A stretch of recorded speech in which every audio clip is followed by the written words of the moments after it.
it's just like, it makes no sense to me. You know, the Hulk is completely trash in comparison to how the Hulk is in the comics. I think the best portrayal of Hulk in the comics is Immortal Hulk, because it basically called back to his origins. You know, like, he's exactly the way we remembered it. By night, he transforms, and he's kind of like a horror movie icon than he was a superhero, misunderstood, anti-villain, I guess you could call him. But yeah, it's on rare occasions you see the Hulk become a straight villain. So it's like, I get why they're putting this like lighthearted shit behind the Hulk, PG-13ing him out, you know, for the young audience. But I think it's a huge letdown to fans, you know, because we watched him growing up in the animations. We even read the comics, and we know how devastating he could really be and the abilities that he has. So it's like, now that he's pretty much turned him into a nerd by making him, you know, Professor Hulk, I guess you could call him. It's fucking ridiculous, man. You know, because he's not weak. You know, he's smart as Professor Hulk, but even as Professor Hulk in the comics, he has some strength to him.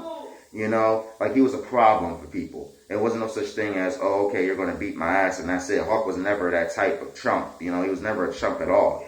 You know, when you came ready to battle the Hulk, he was about that life. So it's like, why is he getting his ass beat by She-Hulk every time I turn around? Like, his cousin isn't way weaker than him. You know what I'm saying? Like, one time, if I'm not mistaken, in the comics, he sent her ass into orbit with one punch. So, what are we doing? You know what I'm saying? Like, what are we doing, Marvel? What are we doing? You know, like, are we just giving y'all our money just to make shit? You know? Like, just to make crops of cow manure happen? Like, is that what's happening right now? Because I just want to understand what's happening, y'all. You know, because we go to the theaters all the time and see movies like these. You know, the Joker. It's a travesty, y'all. It's a fucking travesty. It's a dumpster fire. You know, something has to be done. Something has to be done. I don't mind. Hell, I'm already in the process of writing the Omni-Man origin story comic book. So I mean, I wouldn't mind writing for Marvel and DC if they just so happen to need help, because this shit is ridiculous. You know, I just don't understand what their plans are going forward in the future. I think that they should bring back a lot of characters. I think an actual comic book accurate portrayal of Galactus would be smart, because Galactus didn't look like that at all as far as the Fantastic Four movies. That shit was terrible. He was just a huge cloud of destruction. That's all he was. When the movie, in the comic books, he was like this purple figure, you know what I'm saying? Like, this dude had a suit and everything. Like, he was a real problem. He looked crazy in the comics, like a huge motherfucker eating planets. That's what we wanted to see in all Fantastic Four films, considering that Galactus is an original villain of the Fantastic Four. So it's like, for us to, you know, get this bullshit so far, it's ridiculous, man. Real rap. Like, we need y'all to do a little better. You know, especially with the money that we are constantly giving y'all via the budget and all that shit. Like, the box office, we sell y'all out every time when there's good movies. That's why Wolverine and Deadpool and Wolverine did so alright. Y'all gave us the actual suit that Wolverine's supposed to wear. You know what I'm saying? Y'all flipped back and did a lot of comic book references. I mean, yeah, sure, y'all twisted and turned it in your own way as far as your own story for Deadpool and Wolverine. But at least we got the suit, you know, and at least we got to see Cassandra Nova exactly the way she's portrayed in the comics. And so it's like, yeah, Remy LeBeau in that comic book accurate outfit. Y'all brought back Blade. Y'all, you know what I'm saying? Elektra. Y'all did a good amount with it. Even Johnny Storm coming back as far as the Fantastic Four I just mentioned, you know. Even he came back, you know. So it's like, I don't know, man. You know, it's like, when y'all hit it on the mark, y'all got it. But when y'all fuck up, y'all fuck up. And it's no different for the Joker. You know what I'm saying? Like, he should be literally, you know, dancing in the blood mist rain of his victims after he blew them up. You know what I'm saying? He should be the fear of everybody in the street of Gotham. Yes, sure, they praised him and they loved him and they clapped for him and cheered for him. But if either you're against the Joker or you're with the Joker, and if you're against the Joker, then you should be fearing him. You know, he shouldn't be this plaything. Like he's a joke. You know, yeah, he's the Joker, but he's no joke.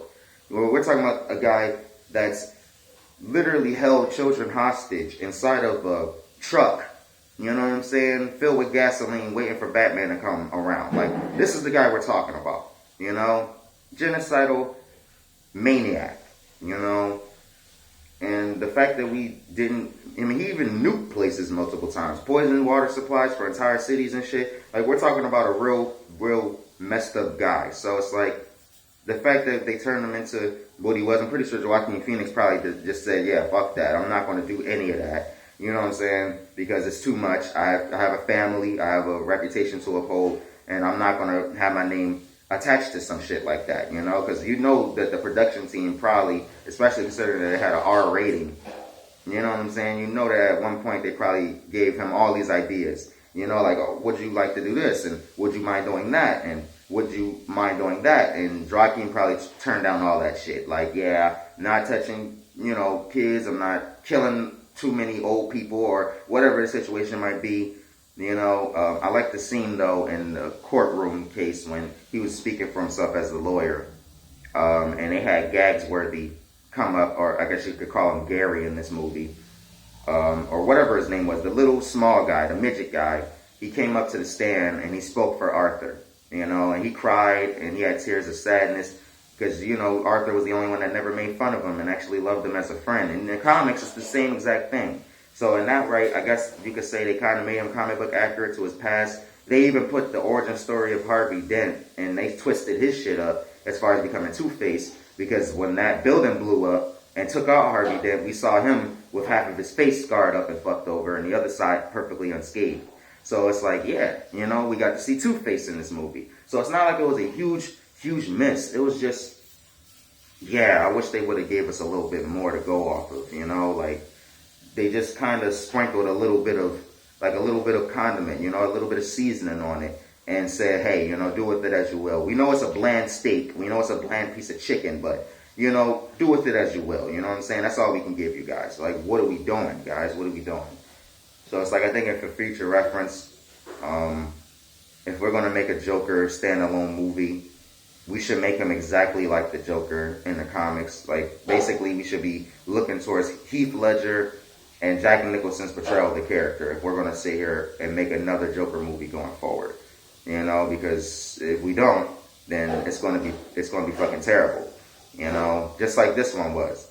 There isn't enough singing and dancing in the world that we can do to, you know, make that shit right, y'all. Like real rap. Like it's not High School Musical. You know, it's not Les Miserables. I think that's how you fucking pronounce that play. The one with Hugh Jackman in it when he was singing and dancing. You know what I'm saying? Not the world's greatest showman, but the other one where he was portraying a prisoner who was trying to get out of prison. You know, that one.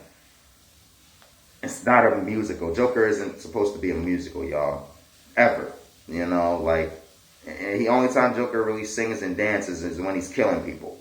You know, or when he's doing something messed up to Batman or some shit. You know, like he had a victory as a result of doing that. You know what I'm saying? Like a W.